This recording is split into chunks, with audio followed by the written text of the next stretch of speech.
How's it going, guys? Ghost Caliber here, and welcome back to another episode of Today on Twitter.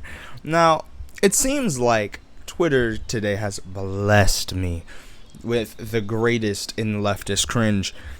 And one of the things that I was going to talk about in today's episode, I feel like would be a lot better spoken on TikTok, so stay tuned for that later tonight. And I know I keep saying I'm going to do stuff on TikTok, but tonight, I mean it. So, please stay tuned. Hold me to that standard.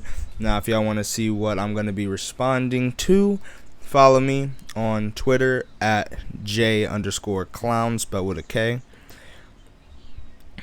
And if you want to see my stuff that I post on TikTok, and the stuff that's even got deleted off of TikTok, follow my Instagram at cosmic_clown, spelled with K's. Now, let's get into today's video. So, first thing we got lined up, we're saving the best for last, ladies and gentlemen. The first thing I want to talk about is presented by Clown World. It's showing a store in San Jose, California, getting absolutely ransacked in broad daylight, and nobody's doing anything about it. Roll it.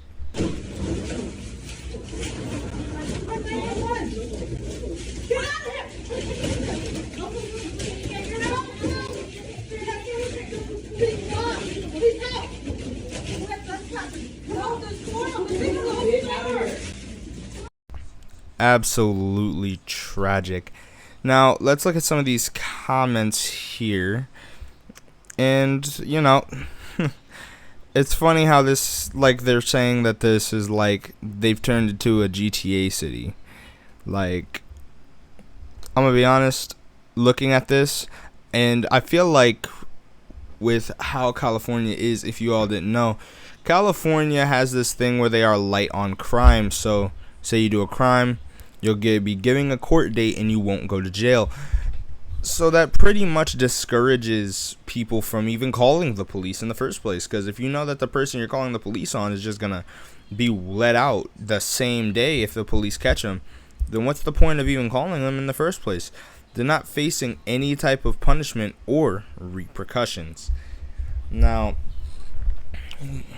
this is something that I really think shows that the whole defund the police movement has failed. The fact is that, I had to tweak my mic for a second, but when you look at all these places like Chicago and California where they did defund the police, and now the NAACP has, I think in Oakland, put out a state of emergency because of it. And we've already seen what happens when you do defund the police, and how it hasn't led to a better society like these people have claimed, and in fact done the opposite. And any other argument saying the opposite is just ignoring the real life facts. There is no place that has defunded the police that has actually gotten better because of it. Now, this is just a straight fact of life. So, for the next thing that we got is actually a question, and coupled with a 6-second video, obviously. And I think I might have to get my black plastic bag for this one, because this is about to piss me off. We got ourselves this video called "Imagine Dropping Your Kids Off at a Camp and This Is What Greets You. What's your reaction?" Presented to us by the Libs of TikTok. Okay, guys, we're back. Did you miss us? Because we missed you. And I'm saying, me personally, oh damn, I just rubbed my mic. But me personally, depending on what age my kid is, I'm walking them the fuck out of there. Nah, straight shit. And the reason I'm saying depends, because if they're old enough, I'd say 16 or 17, then it'd be alright, cool, you can make your own decisions. If you still want to stay here, you could stay here. But if they're 6 to 11, 6 to 12, I'm walking their asses the fuck out of there. They don't know what the fuck they're thinking. Because here's what you gotta learn, right? LGBTQ plus children are the product of adults. And a lot of people are that's strange. They're what do you mean by that? Let me explain. Because these kids, and this is factual, kids do what they're told. They do, like, even with what's around them, they'll pick up on it, right? They'll be like, "Huh, I see this thing on the TV. I think I'm that, right?" So like, they'll try to be like what they see, right? So like, you surround a kid around a bunch of fighting, like, put boxing on the TV, watching kung fu movies, all that. He'll probably take an affinity towards martial arts, right? Like, have a kid around a bunch of guns, he'll probably take an affinity towards guns. Like vice versa. Take a kid and put him around a bunch of LGBTQ stuff, he'll start to be like LGBTQ. And this is the product of adults. Why do you think these LGBTQ guys are so fixated and focused around children? Exactly. So, because they want more LGBTQ kids so they can use it as a political device. Because LGBTQ kids, the more, like, they try to act like they care about these kids' lives, they really don't. They've proven otherwise, actually. That they ignore all the stuff where these kids' lives have been ruined because of them, and only focus on, like, the low percentage that actually have been brought up, right? It's like if I had, like, a medicine, right? Like, if I came out with a new vaccine, and 7 out of 10 people died from it, but I only focused on the 3 out of 10 that it actually helped, right? I'm not helping much people, but I'm only going to focus on the people I have helped. But yeah, that's all I got to say on this topic. But we got ourselves another one. We got ourselves something from the @End Wokeness TikTok, not TikTok, End Wokeness Twitter page. And it shows a nice little graph for us. Now, this graph, I'm going to try to look up real quickly a updated version, just in case people want to spit shit at me. So, let's roll it.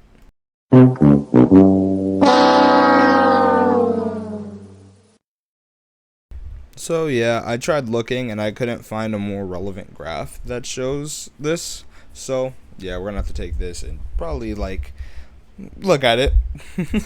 So I already showed it for like the intro image looking in. This is also probably going to be on the thumbnail. And it says interracial violent crime incidents 2018. And, black on white crime is significantly higher than white on black crime. But it shows a guy looking at only white on black crime. Now, I think that this is factual. Like, we don't think about black on white crime because most of the medias are, well, left leaning, except for like Fox and stuff like that. But most of them really only try to appeal to the left leaning audience because they hold a lot of power in our society today. Sad to say. And one of these comments, which I find quite funny, is saying, it says this: why blatantly lie and deviously manipulate? I guess when you people have been permitted to do so for so long, even under protection of law, it becomes embedded in your DNA, conditioned in privilege. And then it's hilarious how she does this. She brings up a graph that shows the murder rates in 2018. So we're looking at violence as a whole, looking at violence, not just murder. That's battery, that's robbery, that's assault, sexual assault, and murder. That's violent crimes. So we're looking at the entire thing. And this graph, by the way, I'm going to show it to you right now, just like for a couple of seconds. This graph only shows murder, sex, and ethnicity of the victim. Here's the funny thing. Here's the hilarious thing. Right? When you look at the victims, right? Here's the funny thing, right? You look at all this, it does not tell you whether or not it was white on black or black on white. So this graph means literally nothing. And I responded to her saying, so your response to one graph is to show another graph that has no significance to the argument at hand. That's funny. Because it is. It's like, how are you going to show a graph of murder and the graph shows nothing about who's committing? Yeah, because it shows the ethnicity of the victim and the ethnicity of the perpetrator, but it doesn't show who's doing what more. So again, has no significance to the argument that is at hand. And I find this a lot when arguing with leftists, that they'll do this thing where they'll take something from your argument and fixate on that, and not looking at the big thing, big whole picture. I think that's a little funny. And so today was a pretty good day. We pretty much just got to the bottom and pretty much intellectually beat a lot of these leftists. So if y'all enjoyed, please like, subscribe, share the video out. That's the best thing to do for the channel. And tune in next time to find out what's today on Twitter. And I'll see you all in the next one. Peace out.